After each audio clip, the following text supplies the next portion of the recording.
We still have about 6 months until lawmakers head back to Austin for the regular session, but both parties are already laying out their priorities. The border at the top of the list for Texas Republicans.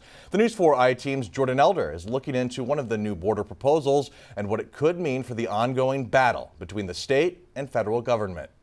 It's the first bullet point on the first legislative priority for the Texas GOP, creating a Texas Department of Homeland Security to prevent illegal entry and trafficking and to deport illegal aliens to Mexico or their nations of origin. We have a real fight over the state legislature and the direction of the state legislature. It makes perfect sense for Republicans to have put this in their platform, again, because it is one of those red meat issues for Texas Republicans. Political scientist John Taylor says Texas Republicans have brought up the idea of creating a Texas DHS before, but it's never come to fruition. My question would be, who has what responsibilities? That same question was raised by Carrie Talbot, executive director of the Immigration Hub. The Constitution is really clear that this is a power that's supposed to be with the federal government. These are just some of the states that already have their own departments of Homeland Security. Most are combined with either emergency management departments or they're a division of public safety or the governor's office. They're also mostly centered around terrorism response. So even though Texas would not be the first to establish a DHS,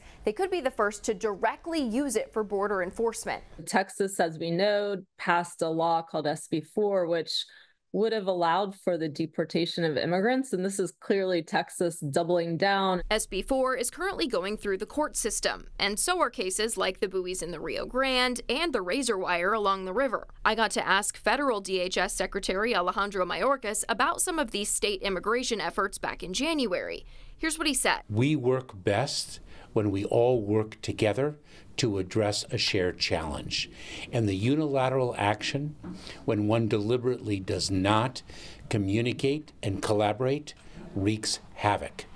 And what we need is an orderly way of addressing what everyone agrees is a broken immigration system. DHS did not respond to our request for comment on the Texas GOP proposal this week. Texas officials tell us their border enforcement efforts are working. We have decreased traffic by 72% in the state of Texas, while we're seeing traffic go up in California, Arizona, and New Mexico. I reached out to the Texas GOP, the party chairman, and the GOP chairman here in Bexar County.